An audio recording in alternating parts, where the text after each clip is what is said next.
بموبايل تتقيمنا نزتفالاليو محبراو ميديا نتيك توك فيسبوك يوتيوب كوتاس نزدلنايو عينت بلاتفورم صريتو بزحالوي فيديو إديتينج كغبرلنا زخيل كابكت سلام نخلكم انقع نابز چانال بدحان مزاكم نزي چانالي حدش تزخونكم كيبي بحال سابسكرايب بمغار بيتسب كنو نايلوم فيديو حيزلكم زمصاخو دما بموبايل طرح تتقيمنا كمي غيرنا بكابكت فيديو إديتينج نغبر زول ملء توتوريال حيزلكم مصيلخو ازوم توتوريال دما ግልጽን ንጹርን ንኽኾኑ ምእንታ ብሸውዓተ ከፋፊለ ቀደም ሰዓብ አትሒዘ መለኹ ንሳቶም ድማ በመጀመሪያ ንሪኦ ቱልስ ኤንድ ዳውንሎድ አፕ እዩ በኻልኣይ ደረጃ ድማ ኢምፖርት ክሊፕስ ኤንድ ቤዚክ ኤዲቲንግ ሳልሳይ አዲንግ ትራንዚሽን ራብዓይ አዲንግ ቴክስት ኤንድ ታይትል ሓምሻይ ድማ አፕላይንግ ኢፌክትስ ኤንድ ፊልተርስ ሻርሻይ አዲንግ ሙዚክ ኤንድ ሳውንድ ኢፌክትስ ሻውዓይ ድማ ኤክስፖርት ዩር ቪዲዮ እዚኣቶም ኢና ሓደ በሓደ ክንርኢ ሕጂ ማለት እዩ ሕጂ ግን በቀጥታ ናፍቲ ቪዲዮ ኮስደኩ እቲ ናይ መጀመርያ ንሪኦ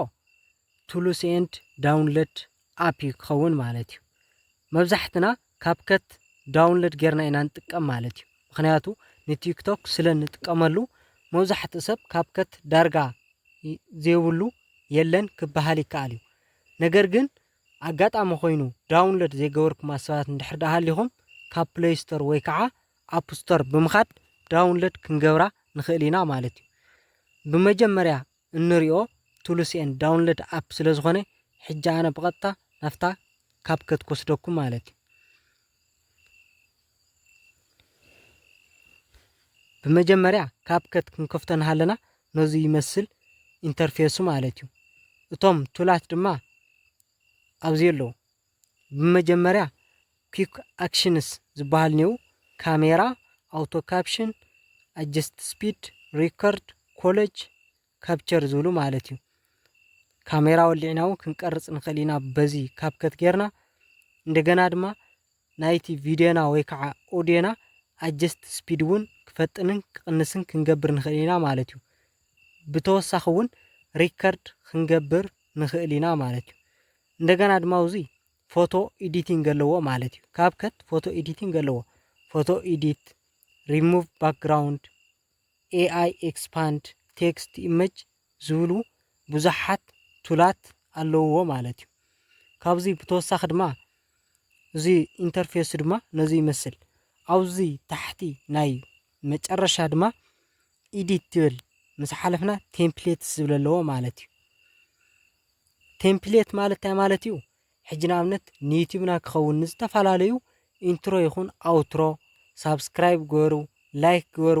ገለ ዝብሉ በተናት እውን ኣብዚ ይርከቡ እዮም ንኣብነት ንምርኣይ ዝኣክል ኣብዚ ሕጂ ሳብስክራይብ ዝብል እንድሕር ፅሒፈ ሳብስክራይብ ዝብል እንድሕር ፅሒፈ ብኸምዚ መልክዑ የምፅኦ ማለት እዩ ረዮ ኣብዚኒ ናይ ዩቲዩብ ቻናል ኢንትሮ ክኸውን ይኽእል ብግሪን ሳብስክራይብ በተን ሳብስክራይብ ጎርን ገለ ዝብሉ ብኸምዚ መልክዕ ዝተዳለወ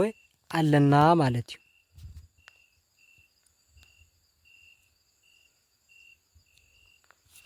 እንደገና ድማ ቅድሚ ሕጂ ኤዲቲንግ ዝገበርናዮም እውን ኣብዚ ክንረኽቦም ንኽእል ኢና ኣብዛ ላይብረሪ ትብል ንኽእና ኣብዚ ክንረኽቦ ንኽእል ኢና ማለት እዩ ቅድሚ ሕጂ ኤዲቲንግ ዝገበርናዮ ምናልባት ብጋላር እንድሕር ጠፊኡ ኮይኑ ኣብዚ ክንረኽቦ ንኽእል ኢና ማለት እዩ እታ ኢንተርፌሳ እዚኣ ትመስል ማለት እዩ እቲ ብኻልኣይ ደረጃ ንሪኦ ድማ ኢምፖርት ክሊፕስ እዩ እቲ ክነቃናብሮ ዝደለና ቪድዮ አድ ምግባር ከመይ ጌርና ንዝብል ኣብዛ ኒው ፕሮጀክት ትብል ንጥውቕ ማለት እዩ ኣብዛ እዚኣ እኒሃ ኒው ፕሮጀክት ትብል ንጥውቓ ማለት እዩ ብድሕሪኡ ናብ ጋላርና ብቐጥታ ክትወስደና ካብኡ እቶም ኤዲቲንግ ክንገብሮም ዝደለና ቪድዮታት ወይ ከዓ ክሊፓት ንመርፅ ማለት እዩ ኣነ ከምዚኣ ገይረ ክልተ ክሊፕ ክወስድ እየ ማለት እዩ ካብኡ ኣብዛ ታሕቲ አድ ንብላ ማለት እዩ ከምዚኣ ገይራ ናፍታ ካፕከት ኤዲቲንግ ትእትወና ማለት እዩ ኣብዚ ግን ቀንዲ ከም ቪድዮ ኤዲተር ክነስተውዕለሉ ዝግበአና ከም መቀናበርቲ መጠን ቁፅሪ 1 አስፔክት ሬሽዮ እዩ ምክንያቱ እቲ ነቀናብሮ ዘለና ክሊፕ ንምንታይ እዩ ንፌስቡክ ድዩ ንቲክቶክ ድዩ ንዩቲዩብ ድዩ አስፔክት ሬሽዮ ክንመርፀሉ ክንክእል ኣለና አስፔክት ሬሽዮ ዝብል ኣበይ ኣሎ ንዝብል ኣብዛ ታሕቲ ዝኒያ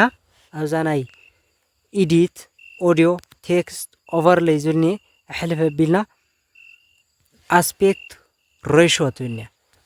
ኣብዛ አስፔክት ሬሽዮ ነክእ ማለት እዩ ካብኡ ብድሕሪኡ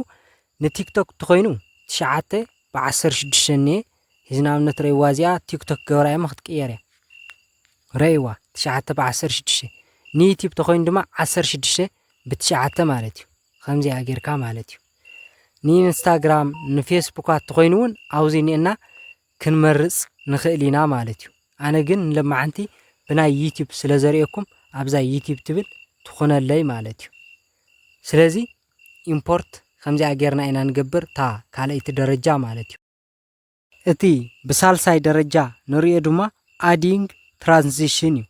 አዲንግ ትራንዚሽን ማለት ካብ ሓደ ቪድዮ ናብ ካሊእ ቪድዮ ክሰጋገር ተሎ ትራንዚሽን ምግባር ማለት እዩ ንኣብነት ሕጂ ከሪአኩም እዛ ቪድዮ እዚኣ 2 ክሊፕ እየን ዘለዋ ረእዋ እዛ ቪድዮ እዚኣ ናፍታ ካልአይቲ ክሊፕ ክትሰግር ተላ ማለት እዩ ምንም ትራንዚሽን ዝበሃል ነገር የብላን ሕጂ መሰጋገሪት ክንገብረላ እንድሕር ዳ ኮይና ኣብዛ መንጎ ክልቲአን እኒሃ ጻዕዳ ነገር ትረአየኩም እንድሕር ዳ ሃልያ ኣብኣ ንክእ ማለት እዩ ኣብዛ ጻዕዳ እዚኣ ንነኻ ካብኡ ብድሕሪኡ ካብዚ ብዙሕ ኣለና ካብዚ ደስ ዝበለና ትራንዚሽን ክንመርፅ ንኽእል ኢና ማለት እዩ ንኣብነት ኣነ እዚኣ ገይረ ኣለሁ ካብኡ ግን ኣብዚ ትራንዚሽን ክንመርፅ ንሃለና ግን እቲ ትራንዚሽን ጽንሕ ክብል ተደሊና ኣብዛ ታሕትንያ ረይዋ ክንደይ ሰከንድ ትብል ኣብዚ ኒያ ረይዋ ትውስኸላ ፍጥነት ትቕንሰላ ትራንዚሽን ማለት እዩ ሕጂ ንኣብነት ኣነ ኣብዚ ከባቢ ገይረ ኣለሁ ሕጂ ክንሪኣ ኢና ማለት እዩ ረይዋ አንተ ምንም ኣይነበረን ሕጂ ግን ሪኢኹሞ ትራንዚሽን ከመይ ኢሉ ከም ዝሓለፈ ማለት እዩ ብጣዕሚ እዩ ማራኽን ሰሓብን ዝገብሮ ማለት እዩ ስለዚ አዲንግ ትራንዚሽን ዝብል ኣብዚኣ ወዲእና ኣለና ማለት እዩ እቲ ብራብዓይ ደረጃ ዝኸውን ድማ አዲንግ ቴክስት ኤንድ ታይትልስ ክኸውን ማለት እዩ ኣብዚ ቪድዮ እዚ ጽሑፍ ክነእቱ እንድሕር ዳ ደሊና ማለት እዩ ንኣብነት ሕጂ ኣነ ከሪአኩም ኣብዛ ታሕትንያ ቴክስት ትብል ንኽኢና ማለት እዩ ኣብዚኣ አድ ቴክስት ብምባል ደስ ዝበለና ጽሑፍ ክነእቱ ንኽእል ኢና ማለት እዩ ኣብዚ ሕጂ ኣነ KB ከይ ዩቲዩብ ክብል እየ ማለት እዩ ከምዚኣ ገይረ ምስ ጻሓፍኩ ናይ ቦታ ብኢደይ እናነኻኣኹ ኣብ ደስ ዝበለኒ ቦታ ክቐምጦ ይኽእል እየ ማለት እዩ ነገር ግን ሕጂ ምስዚ ባክግራውንደይ ክኸይድ ኣይከኣለን ጽሑፍ ስለዚ ብዝተፈላለየ ዓይነት መልክዕ ገይረ ጽሑፍ ክቕይረሉ እየ ማለት እዩ ንኣብነት ቴምፕሌትስ ዝብል ንኽእየ ባዕሉ ዘዘጋጀወለይ ዝተፈላለየ ከለር ኣሎ ምስ ኣኒሜሽኑ ማለት እዩ ንሱ ክጥቀም ይኽእል እየ ኖኖ እንድሕር ዳ ኢለ ግን ስታይል ዝብል ንኽእየ ኣብዛ ስታይል ዝብል ንኽእየ ደስ ዝበለኒ ሕብሪ እናመረፅኩ ክቕይሮ ይኽእል እየ ማለት እዩ ነገር ግን ባክግራውንድ ሕጂ ኣብዚ ክበርህ እንድሕር ዳ ደልዮ ኣብዚ ግለው ዝብል እየ ንኽእየ ከምዚኣ ገይረ ብዚኣ ንኽእየ ብደስ ዝበለኒ ሕብሪ ከብርህ ይኽእል እየ ማለት እዩ ናይዚ ብርሃን እውን ክውስኸሉ ይኽእል ክቕንሰሉ ይኽእል እዚ ከምዚኣ ናገበርና ከም ደስ ዝበለና ክንገብሮ ንኽእል ኢና ማለት እዩ ስትሮክ ክንውስኽ ተደሊና እውን ጫፍ ጫፍ እውን ክንውስኽ ንኽእል ኢና ማለት እዩ ባክግራውንድ ብራንድ ከለርስ ዝብል ብዙሕ ኩሉ ነገር ቀስ ብቐስ ክነስተኻኽሎ ንኽእል ኢና ማለት እዩ ነገር ግን ዝጽሑፍ ስታይሉ ደስ ተዘይልና ኣጻሓፉ ግን ኣብዛ ፎንትስ ትብል ኣቲና ክንቅየር ንኽእል ኢና ንኣብነት ኢታሊክ ገብረ ኣነ ሲስተም ዝብል ነይሩ ኢታሊክ ገይረዮ ማለት እዩ ተቐይሩ እንደገና ግን ኣብኣ ተለና እንደገና ኣኒሜትድ ክንገብሮ ተደሊና ወይ ብታሕቲ ክመጽእ ወይ ብላዕሊ ክመጽእ እንድሕር ዳ ደሊና ትጽሑፍ ወይ ብጎን ከኣቱ ተደሊና ወይ ብጽሑፍ መልክዕ ጣጣጣ ናበለ ክጽሓፍ ተደሊናዮ ከም ደስ ዝበለና ክንገብር ንኽእል ኢና ኣበይና ከም ንገብሮ ኣብዛ እዚኣንያ ኣኒሜሽን ትብል ንኽኢና ዛ ኣኒሜሽን ትብል ንነኽኣሞ ካው ተደሊና ብስላይድ ክንገብሮ ንኽእል ኢና ንኣብነት ብስላይድ ኣፕ ዝብል ንላዕሊ ብምውጻእ ክንገብሮ ንኽእል ኢና ሕጂ ንኣብነት ርእይዋ እዚኣ ብታሕቲ መጺኡ ማለት እዩ ሽት ኢሉ መጺኡ ወይ ከዓ ብጽሑፍ መልክዑ ክንገብሮ ንኽእል ኢና ንኣብነት ኣብዚኣንያ ከምዚ ኢሉ ከም ዝመጽእ ክንገብሮ ንኽእል ኢና ብጽሑፍ ከምዚ ኢሉ ማለት እዩ ከምዚ እያ ስለ ቴክስት ኣድን ኣብዚ ወዲእና ኣለና ማለት እዩ እቲ ብሓምሻይ ደረጃ ድማ adding effects and adjustment ይኸውን ማለት እዩ እቲ ቪድዮ adjust ክንገብሮ ተደሊና ከለር ማለት እዩ እሱ ድማ ኣብዛ ቪድዮ ነክእሞ ካብ ብድሕሪው effects ዝብል ወይ ከዓ color correction adjust ንገብሮ ማለት እዩ filters ኣብዚ ነክእ ማለት እዩ ሕጂ እዚ ቪድዮ እዚ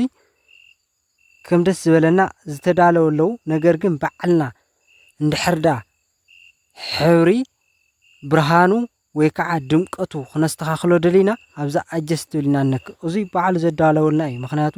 ክበዝሕ ይኽእል ምስቲ ቪድዮና ዘይክኸይድ ይኽእል እዩ ነገር ግን በዓልና adjust ጌርና ክነዳል ንኽእል ኢና ኣብዚ adjust ብል ንኽኢና ሕጂ ንኣብነት ዛ ቪድዮ እዚኣ ብራይትነስ ብዙሕ ዘይብላ እንድሕርዳ ኮይና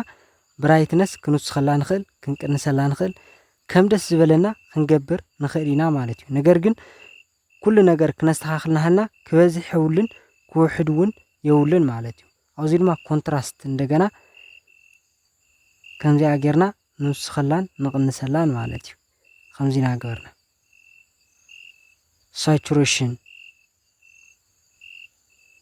ተሪልና ክነብሎ ንኽእል ከምዚ ኢና ገበርና በዓልና ክነስተኻኽል ንኽእል ኢና ማለት እዩ ከምዚኣ ጌርና ማለት እዩ ብዙሕ ኣሎ ኣብዚ ኣጀስትመንት ግራፊክስ HSL ብዙሕ ነገር ኣሎ ዋይት ብላክስ ፌድ ክንገብር ተደሊና ሕጂ ፌድ ክንገብሮ እንድሕርዳ ደሊና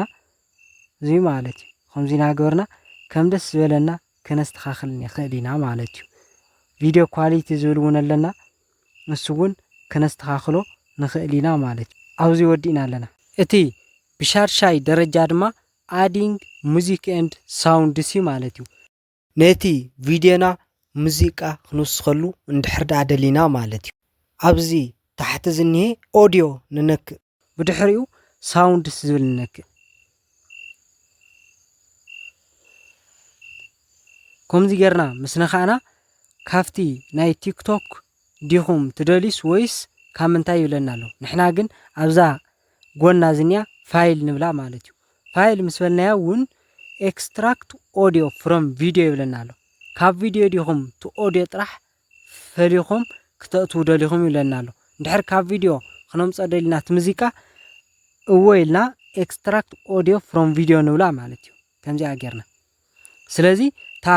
ደስ ዝበለትና ቪድዮ ንመርፃ እቲ ቪድዮ ኣየምፀይ ድምፁ ብቻ እዩ ቀዲሑ ዝወስደልና ማለት እዩ ነገር ግን ኣነ ሙዚቃ ይኸእቱ ደልየ ካብ ቪድዮ ምንም ዘእትዎ ነገር የለን ማለት እዩ ስለዚ ብዚኣ ምልስ ኢለ ካብ ዲቫይስ ክብላ ኣብዚኣና ዲቫይስ ትብል ማለት እዩ ሕጂ ውዚ ክመርፅ እየ ማለት እዩ ዲቫይስ ዝብል ነኽየ ክመርፅ እየ ኣብዚ ማለት እዩ እዚኣ ኸእትዋ እየ ሕጂ ረእይዎ ኣምፂልናኒ ከምዚ ገይሩ ምስ ኣምፀልና ግን ዘየድልየና ፓርቲ ቆራሪፅና ክነውፅኦ ንኽእል ኢና ማለት እዩ እቲ ዘየድልየና ፓርቲ ቆራሪፅና ክነውፅኦ ንኽእል ኢና ነገር ግን ኣብዚ ክንቆራርፅ ናለና ቅድሚያ ግን ድምፂ ክነስተኻኽሎ ኣለና ምክንያቱ ምስ ቆራረፅናዮ ነንሕድሕዱ ድምፂ ክነስተኻኽል ብጣዕሚ ግዜ ክበልዐልና ስለዚ ኣብዚኣ ነኻእሞኒ ቮሊዩም ዝብል ነኽኢና ድምፁ ክነስተኻኽሎ ኣለና እቲ ድምፂ ያው ካብ 600 ክሳብ 750 እንተዝኾን ተመራፂ ማለት እዩ ድምፂ መጠን ምሕር እውን ዓው ክብል የብልን ኩሕድ እውን የብልን ማለት እዩ ናይ ኦዲዮና ሳውንድ ኣድ ምግባር እዚኣ ትመስል ማለት እዩ እቲ ሻውዓይ ደረጃ ድማ ኤክስፖርት ዩር ቪድዮ እዩ ቪድዮና ሴቭ ክንገብሮ ኢና ማለት እዩ ግን ቅድሚ ሴቭ ምግባርና ከነስተኻኽሎም ዝግቡእና ነገራት ኣለዉ ማለት እዩ ሓደ ኣብዚ ናይ መጨረሻ ዝኒአ ቆሪፅና ማዕረ ክንገብሮ ኣለና ዝድምፅና ማለት እዩ ኣብዚኣ ስፕሊት ጌርና እዚኣ ነጥፋ ማለት እዩ እንደገና ድማ ኣብዛ ናይ መጨረሻ ርእይዋ ኣብዛ ናይ መወዳእታ ማለት እየ ኢንዲንግ ዝብል ካብከት ዝብልኒ እዚ ብጣዕሚ መፈገሪ እዩ ማለት እዩ ስለዚ ድሊት ክንገብር አይና ከምዚኣ ጌርና ማለት እዩ እዛ ናይ መወዳእታ ከምዚኣ ጌርና ምስ ቆረፅናያ ብድሕሪኡ ናይ ቪድዮና ኳሊቲ ክንርኢና ማለት እዩ ብመጀመርያ ንረኽቦ ሪዞሉሽን እዩ ሪዞሉሽንና 480 እንዲ ክኾን ዘለዎ 720 እንዲዩ 1080 እንዲዩ 2K ወይ ከዓ 4K ዝብል መብዛሕትኡ ግዜ ግን ተመራፂ 1080 እዩ ማለት እዩ ፍሬም ሬት እውን 30 ክኸውን ክኽእል ኣለዎ ፍሬም ሬት ስለዚ ኣብዛ እዚኣ ኤክስፖርት ነኺና ኤክስፖርት ንብላ ማለት እዩ ስለዚ ቪድዮና ብኸምዚኣ መንገዲ ኤክስፖርት ጌርና ኣለና ማለት እዩ ብኸምዚ ተጠቒምኩም ኢዲት ተጌርኩም ርግፀኛ እየ ቪድዮኹም ቫይራል ናይ ምውፃእ ዕድሉ ዝለዓለ እዩ እዚ ቪድዮ ጠቒምኩም እንድሕር ደኣ ኮይኑ ሳብስክራይብ ብምግባር ቤተሰብ ኩኑ ብኻሊእ ቪድዮ ክሳብ ንራኸብ ጽንሑ ብሰላም ሰሰናዩ ንዓኹም